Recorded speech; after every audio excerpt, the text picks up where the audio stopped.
Hello আসসালামু আলাইকুম প্রিয় শিক্ষার্থীরা। কোষ ও এর গঠনের লেকচার 3 এর ক্লাসে তোমাদেরকে স্বাগতম। আজকের লেকচার 3 তে আমরা যে টপিকগুলো নিয়ে আলোচনা করব সেগুলো একটু দেখি।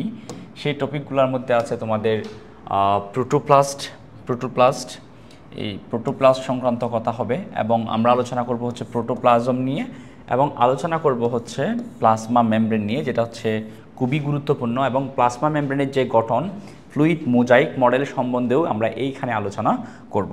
তাহলে শুরু করা যাক। প্রথমে আমরা যেটা নিয়ে আলোচনা করব সেটা হচ্ছে কি প্রোটোপ্লাস্ট। আসলে প্রোটোপ্লাস্ট বলতে আসলে তুমি কি বুঝো? দেখো, প্রোটোপ্লাস্ট, দেখো তো, একটা কোষ, উদ্ভিদ কোষের কথা যদি আমরা চিন্তা করি, উদ্ভিদ কোষের বাইরে কি থাকে? উদ্ভিদ কোষের বাইরে থাকে কোষ প্রাচীর। উদ্ভিদ কোষের বাইরে কি থাকে? কোষ প্রাচীর। এরপর তোমার প্লাজমা মেমব্রেন, নিউক্লিয়াস, এরপর অন্যান্য সাইটোপ্লাজম, অন্যান্য অংশগুলো থাকে।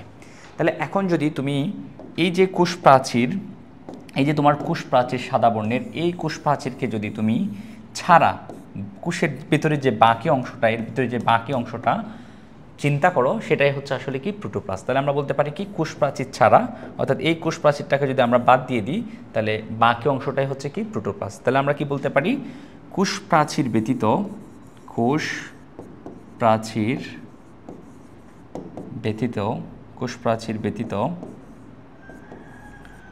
কোষের সমুদয়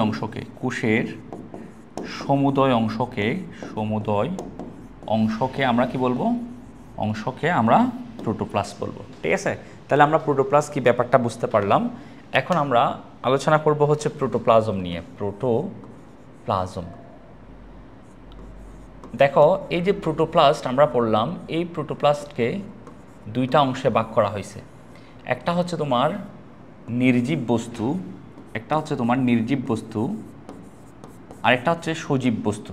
দেখো, নির্জীব বস্তু এবং সজীব বস্তু। দেখো, সজীব বস্তুটাকে বলা হচ্ছে প্রোটোপ্লাজম। তাহলে দেখো তো, প্রোটোপ্লাস্টের কয়টা অংশে ভাগ করা হয়েছে? প্রোটোপ্লাস্টের ভিতরে থাকা নির্জীব বস্তু এবং প্রোটোপ্লাস্টের অভ্যন্তরে থাকা সজীব বস্তু। সজীব বস্তুটাকে কি বলা হয়? প্রোটোপ্লাজম। আর অভ্যন্তরে যে সমস্ত নির্জীব উপাদান আছে সেগুলোকে কি বলা হয়? নির্জীব বস্তু। এখন এই নির্জীব উপাদানগুলোর মধ্যে কি কি আছে দেখো। এদের মধ্যে থাকতে পারে সঞ্চিত খাদ্য। উদ্ভিদ বিভিন্ন রকম খাদ্যকে সঞ্চয় করে রাখে, সঞ্চিত খাদ্য। এর মধ্যে থাকতে পারে তোমার বর্জ্য পদার্থ এবং খরিত বস্তু। এগুলা হচ্ছে তোমার নির্জীব বস্তুর মধ্যে পড়ে। আর প্রোটোপ্লাজম এই অংশের মধ্যে, এটা হচ্ছে সজীব বস্তু, এর অংশের মধ্যে কি কি পড়ে? প্রোটোপ্লাজমের মধ্যে আসলে কোন কোন অংশ থাকে? এগুলো থাকে হচ্ছে প্লাজমা মেমব্রেন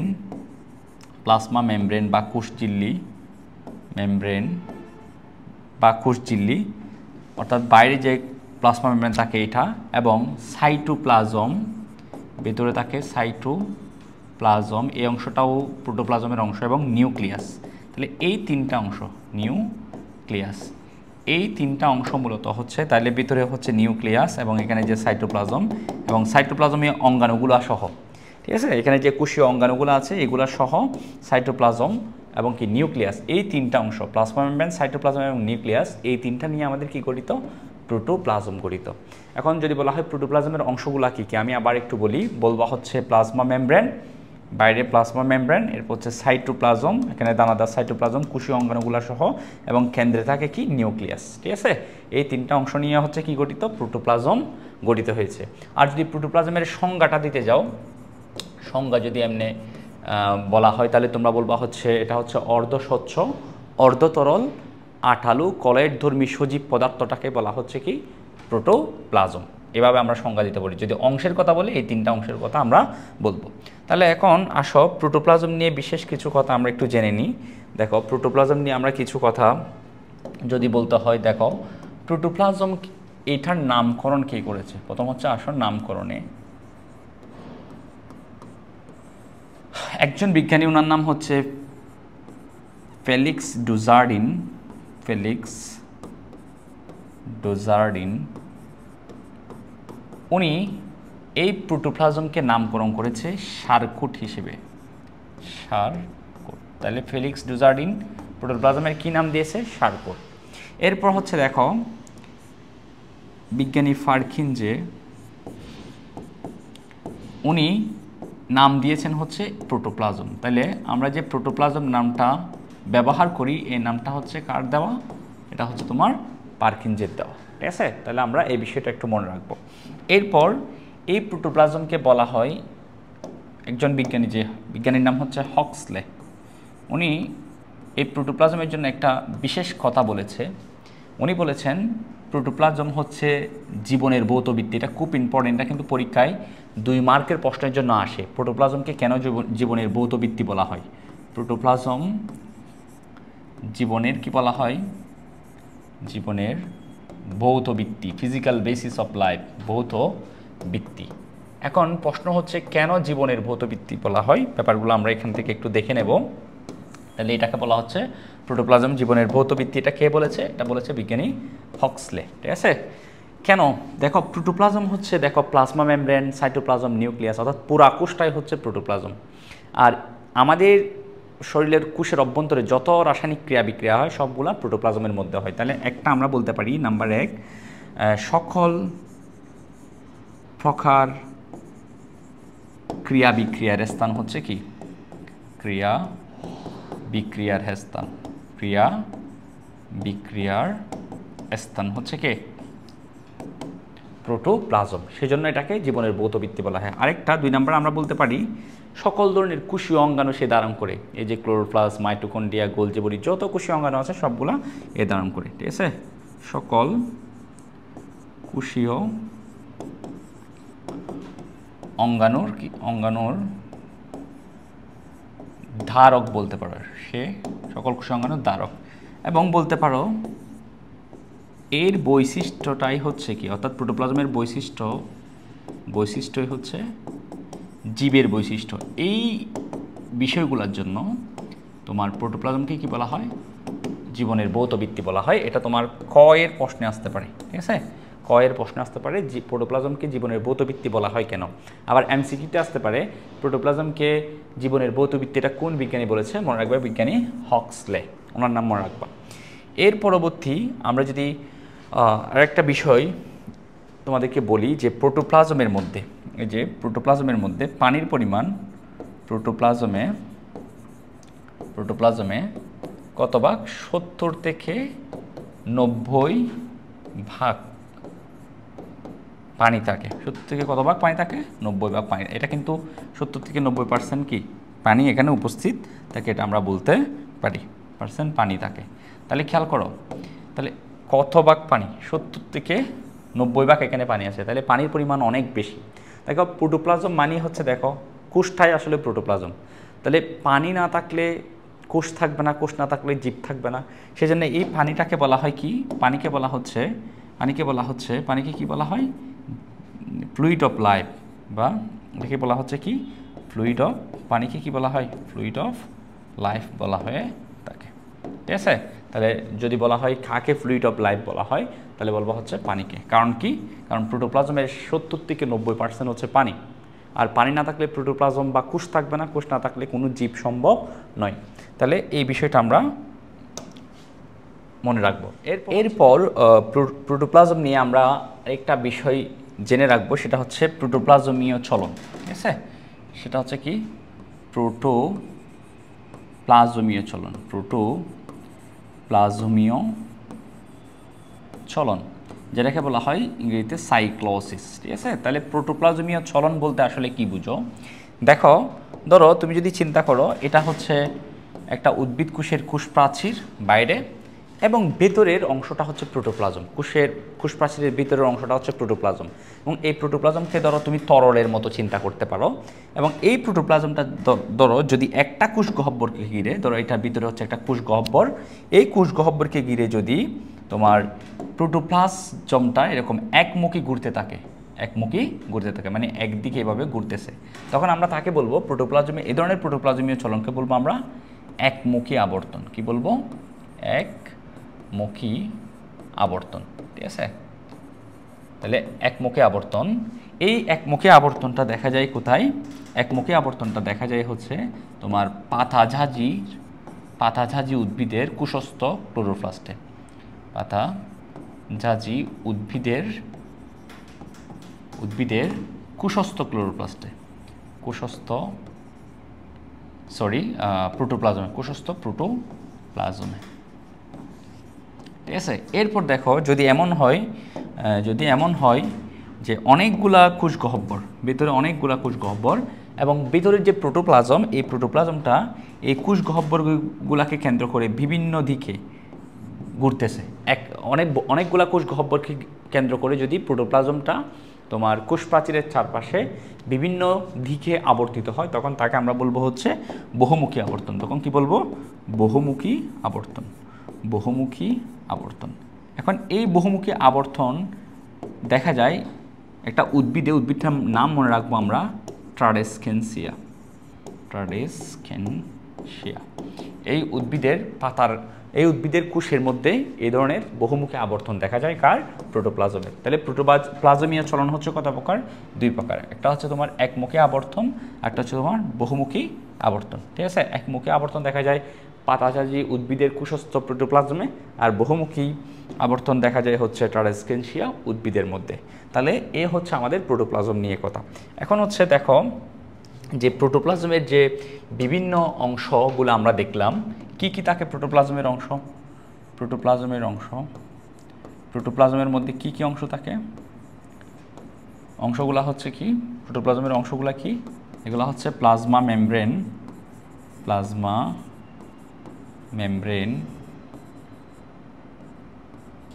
তারপর হচ্ছে তোমার সাইটোপ্লাজম, এরপর হচ্ছে তোমার নিউক্লিয়াস। এরপর কি? নিউক্লিয়াস। ঠিক আছে, এই 3টা অংশ থাকে। তো প্রোটোপ্লাজমের এই 3টা অংশের মধ্যে প্রথম অংশ হচ্ছে কি? Plasma membrane. ঠিক আছে, সো আমরা আজকে আলোচনা করব হচ্ছে প্লাজমা মেমব্রেনের গঠন সংক্রান্ত আলোচনা। চলো দেখা যাক প্লাজমা মেমব্রেনের গঠন সংক্রান্ত। সো এখন আমরা আলোচনা করব হচ্ছে প্লাজমা মেমব্রেন নিয়ে। সো প্লাজমা মেমব্রেন সংক্রান্ত যে মডেলগুলো আছে, বিশেষ করে ফ্লুইড মোজাইক মডেল নিয়ে আমরা আলোচনা করব। সো প্রথমে আমরা প্লাজমা মেমব্রেন সম্পর্কে কিছু বিষয় জেনে নিই। প্রথম হচ্ছে প্লাজমা মেমব্রেন আসলে কি। দেখো যে তোমার প্রোটোপ্লাজম বা হচ্ছে কোষের যে বাইরের যে অংশ, এটাই হচ্ছে প্লাজমা মেমব্রেন এবং এটা গঠিত হচ্ছে তোমার প্রথমত মনে রাখতে হবে লিপোপ্রোটিন দিয়ে। এটা কি দিয়ে গঠিত? লিপোপ্রোটিন দিয়ে। সো ভাই এখানে লিপোপ্রোটিন মানে কি? লিপো মানে এখানে বোঝাচ্ছে লিপিডকে, আর প্রোটিন মানে হচ্ছে প্রোটিনকে। তার মানে এটা গঠিত হচ্ছে কি দিয়ে? লিপিডোপ্রোটিন দিয়ে। 2 নাম্বার যে কথাটা মনে রাখতে হবে, এই যে মেমব্রেনটা আছে, এই মেমব্রেনটা কিন্তু দ্বিস্তরী। কত স্তরী? এটা হচ্ছে দ্বিস্তরী। এটা কত স্তরী? দ্বিস্তরী। অর্থাৎ লিপোপ্রোটিন, অর্থাৎ যে লিপিড এবং প্রোটিন আছে, এই লিপিড এবং প্রোটিনগুলো হচ্ছে এই মেমব্রেনের মধ্যে 2টা স্তরে সজ্জিত থাকে, যেটা আমরা মডেলগুলা পড়ার সময় দেখতে পাবো। এরপর আমরা মনে রাখবো হচ্ছে এই যে প্লাজমা মেমব্রেন, এই প্লাজমা মেমব্রেনটা হচ্ছে স্থিতিস্থাপক,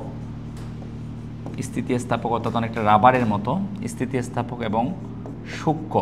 এবং আরেকটা বিষয় মনে রাখবো, এই প্লাজমা মেমব্রেনের ভেতর দিয়ে অনেক বস্তু আছে যারা ভেতরে প্রবেশ করতে পারে, আর অনেকে আছে ভেতরে প্রবেশ করতে পারে না। অর্থাৎ কারোর জন্য ভেদ্য আর কারোর জন্য এটা ভেদ্য নয়। সেজন্য এই মেমব্রেনটাকে বলা হয় বৈষম্য ভেদ্য। তাহলে এটা হচ্ছে কি? এই মেমব্রেনটা হচ্ছে কি? বৈষম্য ভেদ্য। অর্থাৎ এটা সবার জন্য ভেদ্য নয়।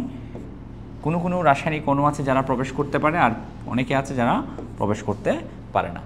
এখন এই যে প্লাজমা মেমব্রেনের যদি আমাদের সংজ্ঞা দিতে বলে, তাহলে আমরা কি বলবো? আমরা বলতে পারি লিপোপ্রোটিন নির্মিত যে দ্বিস্তরী স্থিতিস্থাপক সূক্ষ্ম বৈষম্যবদ্ধ পর্দা দ্বারা আমাদের প্রোটোপ্লাজম বা কোষটা আবৃত থাকে, সেটাকে আমরা বলবো কি? Plasma membrane.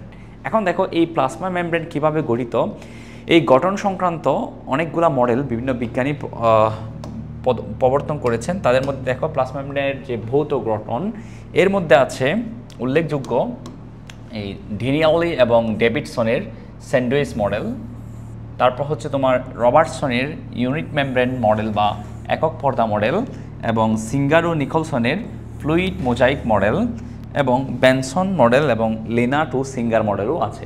তো এই মডেলগুলোর মধ্যে, অর্থাৎ প্লাজমা মেমব্রেনের গঠন সংক্রান্ত এই মডেলগুলোর মধ্যে সবচেয়ে ইম্পর্টেন্ট মডেল হচ্ছে ফ্লুইড মোজাইক মডেল। এই ফ্লুইড মোজাইক মডেল আমাদের বইয়ে বিস্তারিত আছে এবং পরীক্ষায় আসার মতো একটা বিষয়। তাহলে এখন আমরা যে টপিক নিয়ে আলোচনা করব সেটা হচ্ছে প্লাজমা মেমব্রেনের গঠন এবং গঠন সংক্রান্ত কোন মডেল, সেটা হচ্ছে ফ্লুইড মোজাইক মডেল। চলো তাহলে আমরা আজকে আলোচনা করব হচ্ছে ফ্লুইড মোজাইক মডেল নিয়ে, ফ্লুইড মোজাইক মডেল নিয়ে, ঠিক আছে। তাহলে আসো ফ্লুইড মোজাইক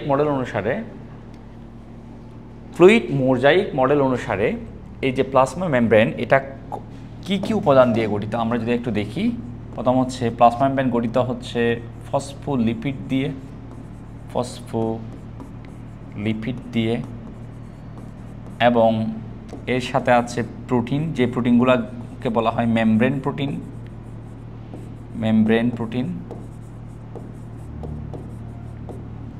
এবং এখানে আছে কার্বোহাইড্রেট বা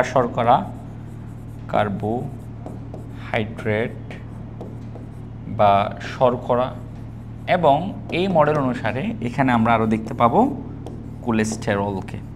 তাহলে এই চারটা উপাদান আমরা ফ্লুইড মোজাইক মডেল যখন পড়তে যাব তখন আমরা প্লাজমা মেমব্রেনের গঠনে আমরা দেখব। তো এই উপাদানগুলোর মধ্যে প্রথম যে উপাদান সেটা হচ্ছে ফসফোলিপিড। এই ফসফোলিপিড খুবই গুরুত্বপূর্ণ এবং এই ফসফোলিপিড অণু নিয়ে আমাদেরকে প্রথমে একটু স্টাডি করতে হবে। চলো আমরা এখন দেখব হচ্ছে ফসফোলিপিড অণু নিয়ে কথাবার্তাগুলো আমরা একটু জেনে নিই। দেখো ফসফোলিপিড এই যে নামটা, এই নামটাকে যদি আমরা দুই ভাগ করি, ফসফো দ্বারা বোঝাচ্ছে আসলে ফসফেট গ্রুপকে। ফসফেট গ্রুপ মানে কি? FeO4 3- আর লিপিড দ্বারা বোঝাচ্ছে কাকে? লিপিডকে। তার মানে দেখো এই ফসফেট গ্রুপ যখন লিপিডের সাথে যুক্ত থাকে তখন আমরা তাকে বলি কি? ফসফোলিপিড। এখন মনে রাখতে হবে এই যে লিপিড, এই লিপিডটা কিন্তু আবার দুইটা অংশ নিয়ে গঠিত। অর্থাৎ লিপিডটা গঠিত হচ্ছে কি দিয়ে? ফ্যাটি অ্যাসিড এবং গ্লিসারল দিয়ে। ফ্যাটি অ্যাসিড থাকে এবং কি থাকে? গ্লিসারল থাকে এবং কি থাকে? গ্লিসারল থাকে। ফ্যাটি অ্যাসিড থাকে এবং কি থাকে? গ্লিসারল থাকে। তাহলে বুঝো আমাদের যদি বলা হয় ফসফোলিপিড এটা কি দিয়ে গঠিত, তাহলে আমরা বলতে পারি এটা ফসফেট এবং লিপিড। আর লিপিড কি দিয়ে গঠিত? ফ্যাটি অ্যাসিড ও গ্লিসারল। তাহলে একসাথে বললে এরকম হয় ফসফোলিপিড এই যৌগটা গঠিত হচ্ছে ফসফেট, ফ্যাটি অ্যাসিড এবং গ্লিসারল দিয়ে। তো আমরা ফসফোলিপিডের যে স্ট্রাকচার এটা আমরা একটু এখানে আঁকবো জানার জন্য। এটা আমাদের যখন আমরা প্লাজমা মেমব্রেনের যে মডেলটা আঁকবো তখন এখানে প্রয়োজন হবে না, তবে জানার জন্য আমরা ফসফোলিপিড অণুর স্ট্রাকচারটা এখানে একটু ড্র করি। দেখো আমরা এখানে ফসফোলিপিড অণুর স্ট্রাকচারে প্রথমত দেখতে পাচ্ছি আমরা গ্লিসারলকে। গ্লিসারলটা একটু এঁকে নিই। এটা হচ্ছে গ্লিসারলের স্ট্রাকচার। তোমরা জাস্ট বোঝার জন্য একটু দেখবা, এটা কিন্তু ততটা ইম্পর্টেন্ট না, এটা পরীক্ষায় লিখতে হবে না। এটা হচ্ছে তোমার গ্লিসারলের স্ট্রাকচার। তারপর এই গ্লিসারলের সাথে থাকে তোমার ফ্যাটি অ্যাসিড, এটার সাথে থাকে ফ্যাটি অ্যাসিড। তাহলে গ্লিসারল এবং ফ্যাটি অ্যাসিড, এদিকেও এখনও ফ্যাটি অ্যাসিড থাকবে। গ্লিসারল এবং ফ্যাটি অ্যাসিড এই দুইটা মিলে হচ্ছে কি? লিপিড। এখন দেখো এটা হচ্ছে, তাহলে এটা হচ্ছে কি? এটা হচ্ছে আমাদের ফ্যাটি অ্যাসিড এবং এটা হচ্ছে কি? এই অংশটা হচ্ছে গ্রিন অংশটা হচ্ছে গ্লিসারল। এটা হচ্ছে কি? গ্লিসারল। তো এখন এর সাথে যুক্ত হবে ফসফেট। এর সাথে কি যুক্ত হয়? ফসফেটের অণু। এর সাথে যুক্ত হচ্ছে ফসফেটের অণু। তাহলে এই যে এটা হচ্ছে ফসফেট। তাহলে এই অণুটাকে বলা হচ্ছে তোমার কি? ফসফোলিপিড। এখন আমাদের একটু বিশেষ কিছু বিষয় মনে রাখতে হবে। এটাই হচ্ছে ফসফোলিপিডের অণু। দেখো এখানে কি আছে? ফসফেট আছে। প্রথমে হচ্ছে গ্লিসারল এবং ফ্যাটি অ্যাসিড। গ্লিসারল এবং ফ্যাটি অ্যাসিড এই দুইটাই মিলে হচ্ছে লিপিড এবং এই লিপিডের সাথে যখন ফসফেটটা যুক্ত হয়েছে, এই দুইটা মিলে হচ্ছে লিপিড এবং লিপিডের সাথে যখন ফসফেটটা যুক্ত হয়েছে তখন আমরা তাকে বলবো ফসফোলিপিড। এখন এখানে তোমরা যে ফ্যাটি অ্যাসিড অংশটা দেখতে পাচ্ছ, এখানে তোমার কার্বন হাইড্রোজেন যে হাইড্রোকার্বন চেনটা দেখতে পাচ্ছ, এই চেনটাকে বলা হয় ফ্যাটি অ্যাসিডের লেজ। এটাকে বলা হয় কি? ফ্যাটি অ্যাসিডের লেজ, এটাকে বলা হয় ফ্যাটি অ্যাসিডের লেজ। আর এই ফসফেট অংশটাকে বলা হয় ফসফেট হেড। কি বলা হয়? Phosphate head. তাহলে আমরা একটু মনে রাখবো ফসফেট অংশটা হচ্ছে ফসফেট হেড, এবং ফ্যাটি অ্যাসিডের মধ্যে যে কার্বন হাইড্রোজেন অংশটা আছে, অর্থাৎ হাইড্রোকার্বন অংশটা আছে, এটাকে বলা হয় ফ্যাটি অ্যাসিডের লেজ। এবং দেখো হেড এবং লেজের মাঝে কিন্তু এই যে অংশটা, এই অংশটা হচ্ছে তোমার কি গ্লিসারল থাকে। তাহলে আসো আমরা একটু এই ফসফোলিপিডের অণুর যে রাসায়নিক স্ট্রাকচার এটা আমরা দেখলাম, তবে আমরা পরীক্ষায় আঁকার সময় এটাকে রাসায়নিক স্ট্রাকচারটা আঁকতে হবে না, জাস্ট আমরা এই ডায়াগ্রামটা আঁকলে হবে। প্রথমে আমরা এরকম একটা গোল অংশ দেব, যেই গোল অংশটাকে বলবো আমরা ফসফেট হেড, এবং এর সাথে আমরা দুইটা লেজের মতো, দুইটা লম্বা এরকম লেজের মতো অংশ দেব, যেগুলোকে বলবো আমরা ফ্যাটি অ্যাসিডের লেজ। অর্থাৎ এই যে লেজগুলো, এগুলো মূলত হচ্ছে কার্বন হাইড্রোজেন এই অংশটা, ঠিক আছে? এখানে একটা দুইটা অংশ, এগুলো হচ্ছে ফ্যাটি অ্যাসিডের লেজ। আর এই যে মাথাটা, এটা হচ্ছে মূলত হচ্ছে ফসফেট অংশ, ঠিক আছে? তাহলে এটা আমরা পরীক্ষার খাতা আঁকার সময় আমরা মূলত এই ফসফোলিপিডের এরকম একটা স্ট্রাকচার আঁকলে চলবে। তাহলে এখানে কি আছে আমরা যদি একটু দেখি, দেখো এখানের এই অংশটা হচ্ছে কি বললাম, এটা হচ্ছে ফসফেট হেড। এটাকে আমরা বলবো কি ফসফেট হেড বা ফসফেট মাথা। এবং এই ফসফেট হেডের মধ্যে তোমরা জানো ফসফেট গ্রুপ থাকে, যেখানে অক্সিজেনের ঋণাত্মক চার্জ থাকে, সেজন্য এই ফসফেট হেডটা হচ্ছে কি, এটাকে বলবো আমরা ফুলার। এটা হচ্ছে কি ফুলার, চার্জযুক্ত অংশ, ফুলার। আর লম্বা কার্বন হাইড্রোজেন এই অংশগুলোকে আমরা বলবো ফ্যাটি অ্যাসিড লেজ। এগুলো হচ্ছে এভাবে আমরা এখানে দেখাইলাম, এটা হচ্ছে কি লেজ, ফ্যাটি অ্যাসিডের লেজ। এই লেজটা আবার হচ্ছে তোমার নন ফুলার, মানে এখানে কোনো চার্জ নেই, এখানে কোনো কি নেই, চার্জ নেই। তাহলে এটা হচ্ছে নন ফুলার। তাহলে আমরা এই অণুটাকে আমি বলতেছি একটা ফসফোলিপিড অণু, এটা একটা ফসফোলিপিড অণু। তাহলে এই ফসফোলিপিড অণুর মধ্যে আমরা কি কি দেখতে পাচ্ছি দেখো তো, এই যে ফসফোলিপিডের একটা অণু, এই অণুর মধ্যে আমরা কি কি দেখতে পাচ্ছি? আমরা দেখতে পাচ্ছি একটা ফসফেট হেড, যেটা হচ্ছে ফুলার, কারণ হচ্ছে এখানে চার্জ আছে, ফসফেটের যে নেগেটিভ চার্জ। আর এটা হচ্ছে ফ্যাটি অ্যাসিডের লেজ, অর্থাৎ কার্বন হাইড্রোজেন অংশটা, যেটা হচ্ছে কোনো চার্জ না থাকার কারণে এটা হচ্ছে নন ফুলার। দেখো ফ্যাটি অ্যাসিডের এই হেডটা, এটা ফুলার হওয়ার কারণে, চার্জযুক্ত হওয়ার কারণে পানিকে আকর্ষণ করে। তোমরা জানো পানিও কিন্তু একটা ফুলার যৌগ। পানির অক্সিজেনটা হচ্ছে আংশিক ঋণাত্মক এবং হাইড্রোজেনটা হচ্ছে আংশিক ধনাত্মক। তো ফ্যাটি অ্যাসিডের এই মাথাটা, হেডটা ঋণাত্মক চার্জযুক্ত হওয়ার কারণে এটা পানির ধনাত্মক অংশের প্রতি আকৃষ্ট হয়। সেই জন্য আমরা এই ফসফেট হেডটাকে বলবো এটা হচ্ছে পানি আকর্ষী, এটা পানির প্রতি আকৃষ্ট হয়, পানি আকর্ষী বলবো, বা ইংরেজিতে বলা হয় হাইড্রোফিলিক মানে হচ্ছে ভাইয়া আকর্ষণ, হাইড্রো মানে ভাইয়া পানি। তাহলে ফসফেট হেডটা হচ্ছে ফুলার, এবং ফুলার হওয়ার কারণে সেটা হচ্ছে পানি আকর্ষী। ফ্যাটি অ্যাসিডের লেজ এটা কিন্তু নন ফুলার, অর্থাৎ তার মধ্যে কোনো চার্জ নেই, যার কারণে সে পানির প্রতি আকৃষ্ট হবে না।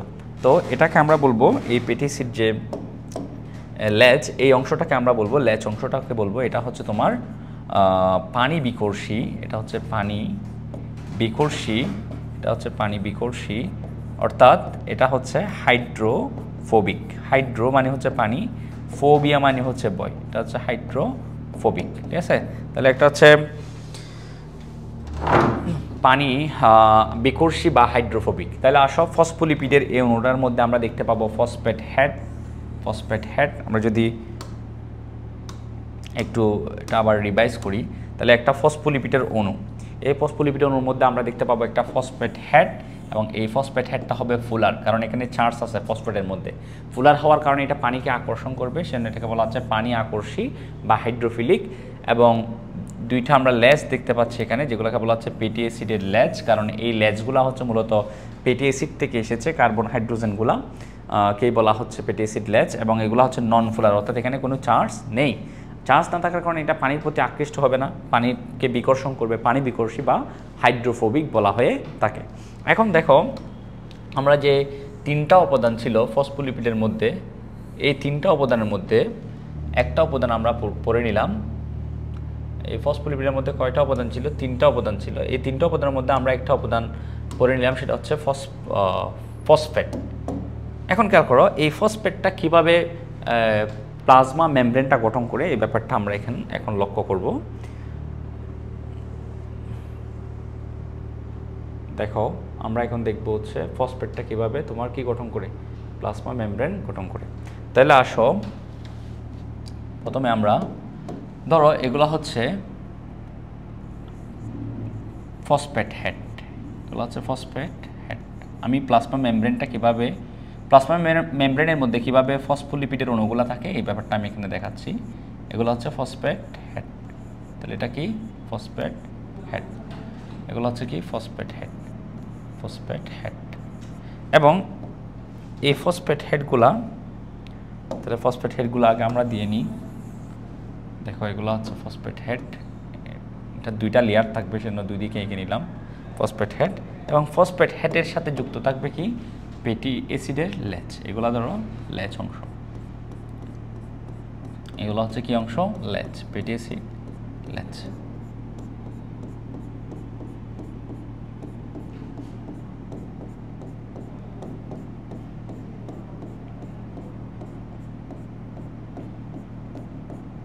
এগুলো হচ্ছে লেজ। তাহলে এখানে আমরা দেখতে পাচ্ছি ফসফোলিপিডের অণুগুলা এখানে দুইটা লেয়ারে আছে। তোমরা দেখো উপরে একটা লেয়ার, নিচে একটা লেয়ার। তো এই লেয়ার দুইটাকে বলা হচ্ছে ফসফোলিপিড বাইলেয়ার, লেয়ার দুটাকে কি বলা হচ্ছে, ফসফোলিপিড বাইলেয়ার। তাহলে এটা হচ্ছে আমাদের, এটাই হচ্ছে আসলে প্লাজমা মেমব্রেনের স্ট্রাকচারটা। অর্থাৎ আমরা যে এইভাবে প্লাজমা মেমব্রেনটা আঁকি মূলত রাসায়নিকভাবে এটার মধ্যে দেখব হচ্ছে, এটাকে জুম ইন করে যদি আমরা দেখি তাহলে আমরা এখানে ফসফোলিপিডের দুইটা লেয়ার আমরা দেখতে পাবো। তাহলে প্রথমত হচ্ছে এই দুইটা লেয়ারকে আমরা কি বলবো, এই দুইটা লেয়ার। দেখো এখানে উপরের দিকে একটা লেয়ার, একটা লেয়ার, এবং এই যে আরেকটা লেয়ার, দুইটা লেয়ার আছে। এই লেয়ারগুলোকে বলা হয় ফসফোলিপিড বাইলেয়ার।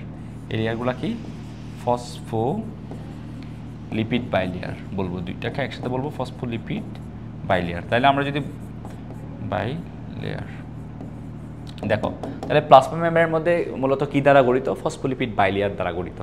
এখন ফসফোলিপিডের ব্যাপারটা গেল, পরবর্তী ব্যাপার আসছে সে হচ্ছে প্রোটিন নিয়ে, মেমব্রেন প্রোটিন যেটাকে আমরা বলেছিলাম। তো প্লাজমা মেমব্রেনে কিন্তু প্রোটিন থাকে হচ্ছে 3 ধরনের প্রোটিন থাকে, ঠিক আছে। এই প্রোটিনগুলো কি কি, প্রোটিনগুলো হচ্ছে তোমার প্রথমটা হচ্ছে একটা প্রোটিন থাকে যেটা হচ্ছে তোমার একদম প্রান্তের দিকে বসানো থাকে। আমি যদি একটু এভাবে দিই, একটা প্রোটিন, কিছু প্রোটিন থাকে এরকম বসানো থাকে উপরের দিকে, অর্থাৎ ফসফোলিপিড লেয়ারের এরকম উপরে বসানো থাকে এই প্রোটিনগুলা, এগুলাকে বলা হচ্ছে তোমার প্রান্তীয় প্রোটিন। তাহলে এগুলো কি প্রোটিন, এগুলো হচ্ছে তোমার প্রান্তীয় প্রোটিন, প্রান্তীয় প্রোটিন। আর কিছু প্রোটিন আছে, দেখো কিছু প্রোটিন আছে তোমার লিপিডের মধ্যে এরকম প্রবিষ্ট হয়ে থাকবে, লিপিডের ভিতরে এরকম প্রবিষ্ট হয়ে থাকবে। তাহলে এগুলাকে বলা হচ্ছে লিপিড সম্পৃক্ত প্রোটিন, এগুলাকে কি বলা হয়, লিপিড সম্পৃক্ত প্রোটিন। তাহলে আমরা আরেকটা কি পাইলাম, প্রান্তীয় প্রোটিন, কিছু লিপিডের মধ্যে ঢুকে থাকবে এরকম প্রোটিনগুলোকে আমরা বলবো লিপিড সম্পৃক্ত প্রোটিন, ঠিক আছে।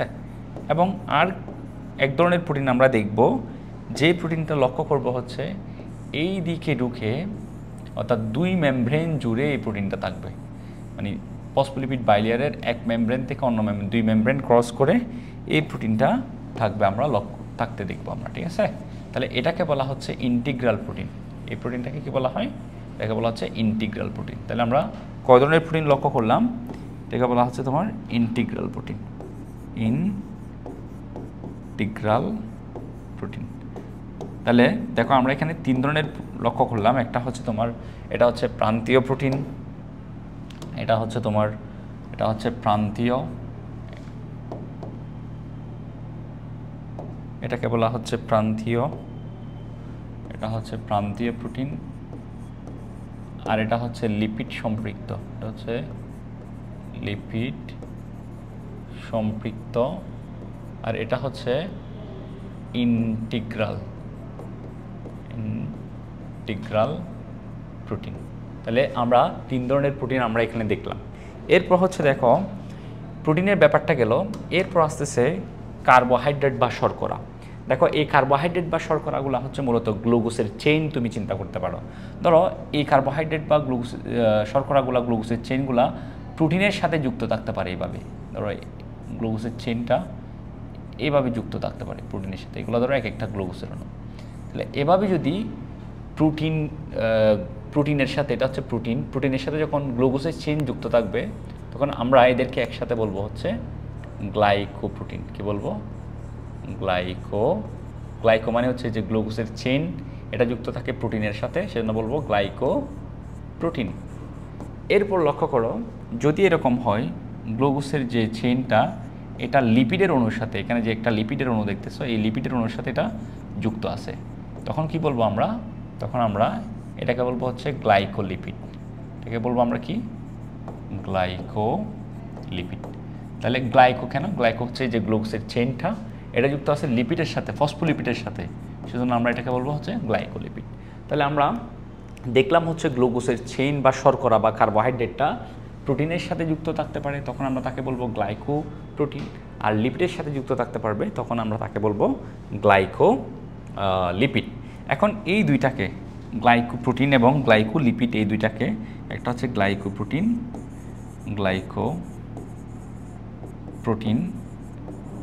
আরেকটা হচ্ছে তোমার গ্লুকোজের সাথে যখন লিপিডের সাথে যুক্ত হবে গ্লুকোজের চেইনটা গ্লাইকোলিপিড, এই দুইটাকে একসাথে বলা হয় কি? গ্লাইকোক্যালিক্স। এই দুইটাকে একসাথে বলা হচ্ছে কি? এই দুইটাকে একসাথে বলা হয়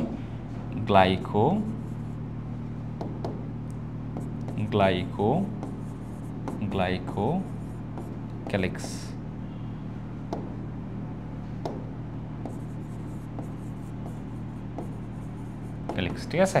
তাহলে দেখো আমরা কিন্তু শর্করা ব্যাপারটাও শেষ করলাম। এরপর আছে কোলেস্টেরল। এরপর কি থাকে? কোলেস্টেরল। এরপর কি আছে? কোলেস্টেরল। দেখো কোলেস্টেরলের যে অণুগুলা এগুলা কিন্তু এরকম ফসফোলিপিড অণুর এরকম ফাঁকে ফাঁকে কি করে অবস্থান করে। কোলেস্টেরল অণুগুলা এরকম ফসফোলিপিড অণুর মাঝে মাঝে ফাঁকে ফাঁকে তোমরা দেখবা। তাহলে এই যে লাল অংশের এই অংশগুলা হচ্ছে আমরা মনে করি এগুলা হচ্ছে কি? এগুলো হচ্ছে কোলেস্টেরল। তাহলে দেখো কোলেস্টেরল মূলত প্রাণীকোষের মধ্যে আমরা বেশি দেখতে পাবো। কোথায় দেখতে পাবো বেশি? প্রাণীকোষে আমরা বেশি দেখতে পাবো। কোলেস্টেরলকে আমরা প্রাণীকোষে বেশি দেখতে পাবো এবং উদ্ভিদ কোষে প্লাজমা মেমব্রেনে আমরা কোলেস্টেরলকে আমরা কম দেখতে পাবো। ঠিক আছে? এইটা হচ্ছে আমাদের গঠন হচ্ছে প্লাজমা মেমব্রেনের।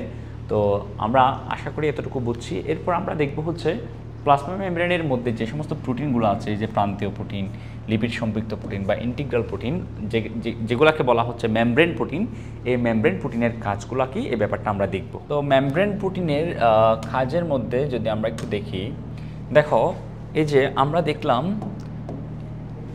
কোষের চারপাশে যে প্লাজমা মেমব্রেন থাকে, এই মেমব্রেনটা মূলত হচ্ছে এরকম ফসফোলিপিড বাইলেয়ার দিয়ে তৈরি হয়েছে এবং এই ফসফোলিপিড বাইলেয়ার যে ব্যারিয়ারটা তৈরি করেছে কোষের চারপাশে, এই ব্যারিয়ারের ভিতর দিয়ে বা প্লাজমা মেমব্রেনের ভিতর দিয়ে কিছু কিছু উপাদান আছে যেগুলো ভেতরে ঢুকতে পারে। যেমন ধরো অক্সিজেন, এটা তোমার ফসফোলিপিড বাইলেয়ারে দ্রবীভূত হয় এবং কোষের ভিতরে প্রবেশ করতে পারে এবং কোষের ভিতর থেকে উৎপন্ন কার্বন ডাইঅক্সাইড এটা ফসফোলিপিড বাইলেয়ারে দ্রবীভূত হয়ে তোমার কী হতে পারে? কোষের বাইরে চলে যেতে পারে। এই যে অক্সিজেন, কার্বন ডাইঅক্সাইডের মতো অণুগুলা প্লাজমা মেমব্রেনকে তোমার কি করতে পারে? ক্রস করতে পারে বা প্লাজমা মেমব্রেনকে ভেদ করে ভেতরে আসা যাওয়া করতে পারে। কিন্তু অনেক উপাদান আছে, যেমন ধরো কিছু কিছু বড় অণু, যদি ধরো গ্লুকোজের একটা অণু, এই অণুটা কিন্তু বড় হওয়ার কারণে এই প্লাজমা মেমব্রেনের ব্যারিয়ারটা কী করতে পারে না? ক্রস করতে পারে না। আবার ধরো কিছু আয়ন, পটাশিয়াম, সোডিয়াম, এই সমস্ত আয়নগুলাও তারা কি করতে পারে না? এই যে প্লাজমা মেমব্রেনকে ক্রস করে তারা অভ্যন্তরে প্রবেশ করতে পারে না। তাহলে দেখো তো এই যে গ্লুকোজের অণু, তারপর হচ্ছে বিভিন্ন আয়ন, এরা যে প্লাজমা মেমব্রেন ভেদ করতে পারতেছে না, তো তারা কিভাবে প্রয়োজনে কোষের অভ্যন্তরে প্রবেশ করতে পারে? সো এটা হচ্ছে তারা ব্যবহার করে তখন হচ্ছে এই প্রোটিনগুলা। এই যে তোমরা কিছুক্ষণ আগে দেখছিলাম যে প্লাজমা মেমব্রেনের উপরে বিভিন্ন রকম যে প্রোটিনগুলো আছে, কিছু প্রান্তীয় প্রোটিন, ইন্টিগ্রাল প্রোটিন, তারপর হচ্ছে তোমার লিপিড সম্পৃক্ত প্রোটিন, এই প্রোটিনগুলো আমি এখানে দেখাইছি। এই প্রোটিনগুলা ইউজ করে তারা কোষের ভিতরে বাইরে আসা যাওয়া করতে পারে। যেমন এই যে প্রোটিন একটা দেখতে পাচ্ছ, এই প্রোটিনটা হচ্ছে তুমি দেখতেছো হচ্ছে এটা নলের মতো। তো এই প্রোটিন দিয়ে কি হয়, ধরো এটা ধরো এগুলো হচ্ছে গ্লুকোজের অণু, চিন্তা করো এই গ্লুকোজের অণুর ঘনত্ব ধরো বাইরের মধ্যে বেশি এবং ভিতরের দিকে গ্লুকোজের অণুর ঘনত্ব কম। এখন এই উঁচু বা উচ্চ ঘনত্ব থেকে নিম্ন ঘনত্বের দিকে এই প্রোটিনের টানেলটা ইউজ করে তোমার ইজিলি এই গ্লুকোজ অণুগুলো কোষের অভ্যন্তরে ঢুকতে পারবে। তখন এই প্রোটিনটাকে বলা হয় চ্যানেল প্রোটিন। দেখো এই প্রোটিনকে বলা হয় চ্যানেল। আবার এখানে আরেকটা প্রোটিন দেখতে পাচ্ছ, এই প্রোটিনের নামটা আমি তোমাদেরকে একটু বলে দিই। এটা হচ্ছে ক্যারিয়ার হিসেবে কাজ করে। ক্যারিয়ার কি ব্যাপারটা আমি তোমাদেরকে একটু বোঝাচ্ছি। দেখো ধরো এই যে বস্তুটা তুমি দেখতে পাচ্ছ, কোনো একটা পদার্থ, এটা প্রথম দিকে এই ক্যারিয়ারটা, এই যে চ্যানেল দেখতে পাচ্ছ, চ্যানেলটা কিন্তু সবসময় খোলা থাকে, কিন্তু ক্যারিয়ারটা একদিকে খুললে ধরো এই প্রান্তটা খুলছে, এটা ওপেন হয়ে এই যে তোমার হলুদ বর্ণের যে উপাদানটা তুমি দেখতে পাচ্ছ, সাবস্ট্রেটটা দেখতে পাচ্ছ, এটা তোমার অভ্যন্তরে প্রবেশ করবে, ঠিক আছে। এরপর এটা বন্ধ হয়ে যাবে, এরপর এই সাইডটা খুলে এই হলুদ বর্ণের যে উপাদান বা বস্তু যেটা ঢুকতে চাচ্ছে সেটা এরপর ঢুকবে। অর্থাৎ একদিকে ঢুকাবে, অন্যদিকে বন্ধ থাকবে, এদিকে খুললে ওদিকে বন্ধ হয়ে যাবে। তাহলে এটা হচ্ছে ক্যারিয়ার প্রোটিনও কী করে বিভিন্ন বস্তুকে কোষের ভিতরে বাইরে নিয়ে যেতে কাজ করতেছে এই প্রোটিনটা। আবার এখানে একটা প্রোটিন তোমরা দেখতে পাচ্ছ, এই প্রোটিনটা ধরো এখানে হচ্ছে ধরো পটাশিয়াম আয়নের ঘনত্ব কম, এখানে হচ্ছে ঘনত্ব বেশি, এখানে ঘনত্ব পটাশিয়াম আয়নের বেশি। এখন দেখো বেশি থেকে কমের দিকে কিন্তু কোনো একটা আয়ন বা উপাদান আসতে পারে, কিন্তু যদি এরকম হয় এই পটাশিয়াম আয়নকে এই দিক থেকে অর্থাৎ কম ঘনত্বের দিক থেকে উচ্চ ঘনত্বের দিকে নিয়ে যেতে হচ্ছে, তখন কিন্তু এটা অত সহজে হয় না। তখন কি হয়, তখন এখানে এটিপি আসে, এটিপি ভেঙে তোমার শক্তি সরবরাহ করে এবং সেই শক্তিকে কাজে লাগিয়ে জোর করে এখান থেকে কে প্লাস আয়নকে ধরে কী করে বাইরে নিক্ষেপ করে। তো এই যে প্রোটিনটা দেখতে পাচ্ছ, এই প্রোটিনটাকে তখন বলা হচ্ছে পাম্প। কি বলা হয় তখন? পাম্প। তাহলে তোমরা দেখতে পাচ্ছ যে প্লাজমা মেমব্রেনের মধ্যে যে সমস্ত প্রোটিনগুলো বসে থাকে, এই প্রোটিনগুলো মূলত বিভিন্ন বস্তুকে যারা কোষের ভেতর থেকে বাইরে কি করতে পারে, আনা নেওয়া করতে পারে। এই সমস্ত প্রোটিনকে একসাথে বলা হচ্ছে তোমার ট্রান্সপোর্ট প্রোটিন। Transport protein. তো এই ট্রান্সপোর্ট প্রোটিনগুলোর মধ্যে কারা কারা আছে আমরা যদি একটু দেখি, আমরা দেখলাম হচ্ছে এখানে চ্যানেল আছে, তারপর হচ্ছে ক্যারিয়ার প্রোটিন আছে, ক্যারিয়ার। এরা সবাই হচ্ছে মূলত হচ্ছে মেমব্রেন প্রোটিন, সবাই মেমব্রেন প্রোটিন, এটা। তবে এক এক মেমব্রেন প্রোটিনের কাজ এক এক রকম আর কি, ঠিক আছে। তো আরেকটা হচ্ছে আমরা দেখলাম পাম্প। তাহলে মেমব্রেন প্রোটিনের কাজের মধ্যে আমরা পাইলাম হচ্ছে তারা চ্যানেল, ক্যারিয়ার, পাম্প হিসেবে বিভিন্ন বস্তুকে কোষের ভেতরে এবং কোষের বাইরে আনা নেওয়া করতে পারে। এরপর আরও যদি কিছু কাজ দেখি, দেখো তোমার আমাদের এই যে এটা ধরো প্লাজমা মেমব্রেন, এইটা হচ্ছে প্লাজমা মেমব্রেন, এবং এই প্লাজমা মেমব্রেনের উপর এই সাদা বর্ণের একটা তোমার প্রোটিন দেখতে পাচ্ছ, যেটাও একটা মেমব্রেন প্রোটিন। তোমরা ফসফোলিপিড বাইলেয়ার উপর যে প্রোটিনগুলো বসানো দেখছো, এই প্রোটিনগুলো মধ্যে থেকে একটা হচ্ছে ধরো এটা। তো এই প্রোটিনটাকে বলা হচ্ছে রিসেপ্টর। কেন রিসেপ্টর বলা হচ্ছে? কারণ সেটা বিভিন্ন রাসায়নিক অণুর সাথে সংযুক্ত হতে পারে, ঠিক আছে, সংযুক্ত হয়ে কোষের ভিতরে সিগন্যাল প্রেরণ করতে পারে। যেমনটা ধরো এটা আমাদের অগ্নাশয়ে তোমরা যেন বিটা সেল থাকে, এই বিটা সেল থেকে কী করিত হয়, ইনসুলিন রিলিজ হয়। ধরো এগুলো হচ্ছে ইনসুলিনের এক একটা অণু। তো আমাদের কোষের উপর এরকম কিছু প্রোটিন আছে যারা ইনসুলিনের সাথে কি হয়, এই ধরো এটা হচ্ছে ইনসুলিনের অণুর সাথে কি হয়, যুক্ত হয়। তো এই রিসেপ্টরটাকে বলা হয় তখন ইনসুলিন রিসেপ্টর। তো এটার সাথে যখন একটা ইনসুলিন যুক্ত হবে তখন এটা কোষের অভ্যন্তরে একটা সিগন্যাল প্রেরণ করবে, এবং এই সিগন্যালের প্রেক্ষিতে কোষ কী করবে, এখানে যে গ্লুকোজের চ্যানেলগুলো আছে, গ্লুকোজের প্রবেশ করার জন্য যে প্রোটিনগুলো আছে, এই প্রোটিনগুলোকে কী করবে, অ্যাক্টিভেট করবে। ফলে বাইরের থেকে গ্লুকোজের অণু কোষের ভিতরে কী করতে পারবে, প্রবেশ করতে পারবে।